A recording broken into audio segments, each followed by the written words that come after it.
12 जुलाई 2025 महाराष्ट्र स्टेट के सीएम देवेंद्र फडणवीस जी और डिप्टी सीएम एकनाथ शिंदे जी ने नवी मुंबई इंटरनेशनल एयरपोर्ट पर विजिट किया and as per their statement target है इसी साल सितंबर एंड तक एयरपोर्ट की फेज 1 को ऑपरेशनल किया जाए और इस टारगेट को अचीव करने के लिए अथॉरिटीज को डायरेक्ट किया गया है कि एयरपोर्ट में लेबर स्ट्रेंथ को और बढ़ाया जाए। जहां अभी 13,000 से 14,000 वर्कर्स काम करते हैं उसे करीब 1.5 गुना तक बढ़ाने की जरूरत है।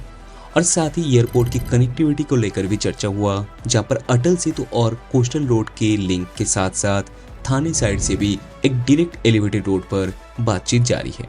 तो ये तो वक्त ही बताएगा कि सितंबर एंड तक मुमकिन है कि नहीं, लेकिन एक बात तो तय है कि एयरपोर्ट में काफी तेजी के साथ काम अभी जारी है, क्योंकि हाल ही में ही एयरपोर्ट में एक डिपर्चर ट्रायल रन किया गया जो ORAT यानी operational readiness and airport transfer programme का एक हिस्सा है। इसके अंतर्गत काफी सारे की ऑपरेशंस को टेस्ट किया गया है, जैसे passenger flow, baggage handling, system integration और सेफ्टी प्रोटोकॉल्स। तो कहीं ना कहीं ये दर्शाती है एयरपोर्ट की फास्ट प्रोग्रेस को, लेकिन उससे भी तेजी के साथ अगर कोई काम हो रहा है तो वो है एयरपोर्ट की कनेक्टिविटी पर। जी हाँ, हर बार जब भी हम इसे कवर करते हैं पिछली बार से बिल्कुल ही अलग नज़ारे देखने को मिलती है, फिर चाहे वो ईस्टर्न एंट्रेंस पर हो या फिर वेस्टर्न एंट्रेंस पर।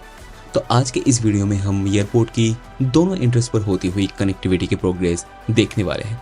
लेकिन वीडियो में आगे बढ़ने से पहले अगर हमारे वीडियो से आपको कुछ भी वैल्यू मिलती है तो चैनल को सब्सक्राइब जरूर कीजिएगा और अब चाहे तो हमें फाइनेंशियल सपोर्ट भी कर सकते हैं। अब जैसे कि हम सभी को पता है कि इस एयरपोर्ट में 2 एंट्रेंस होने वाली है, ईस्टर्न और वेस्टर्न, जहां से मल्टीपल कनेक्टिविटी देखने को मिलती है, फिर चाहे वो रोड हो या फिर रेल या फिर मेट्रो। तो पहले चलते हैं ईस्टर्न साइड पे, जहां पर डिस्पाइट ऑफ दिस मॉनसून आपको काफी सारे डेवलपमेंट्स देखने को मिलेगा। पहले चलते हैं इस क्रीक ब्रिज 1 पे, जहां 3 महीने पहले बस कुछ ही पियर कैप तक बना था।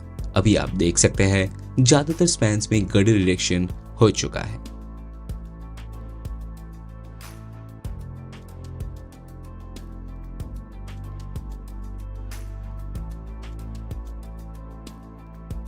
आगे कुछ ही स्पैन में डेक स्लैब बन चुका था और अभी सभी स्पैन में डेक स्लैब बन चुका है। इनफैक्ट क्रैश बैरियर का निर्माण भी शुरू हो चुकी है और इस सर्किल पर भी आखिरी बार डेक स्लैब का काम जारी था, जो अब पूरी तरह से कंप्लीट हो चुकी है।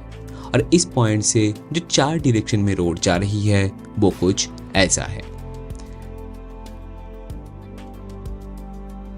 पहले चलते हैं NH 548 की तरफ, जहां पर एक क्लोवरलीव इंटरचेंज का निर्माण हो रही है।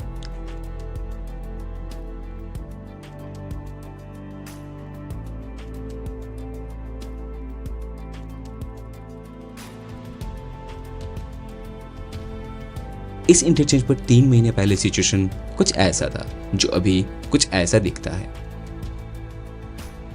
जहां पर चारों लूप पर मेन स्ट्रक्चर्स रेडी हो चुकी है, बस कनेक्टिंग रैंप्स पर काम जारी है।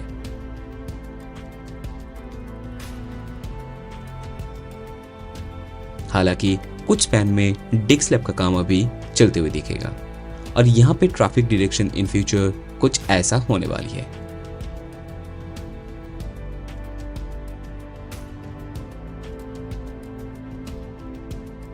अभी वापस चलते हैं इस सर्किल पे।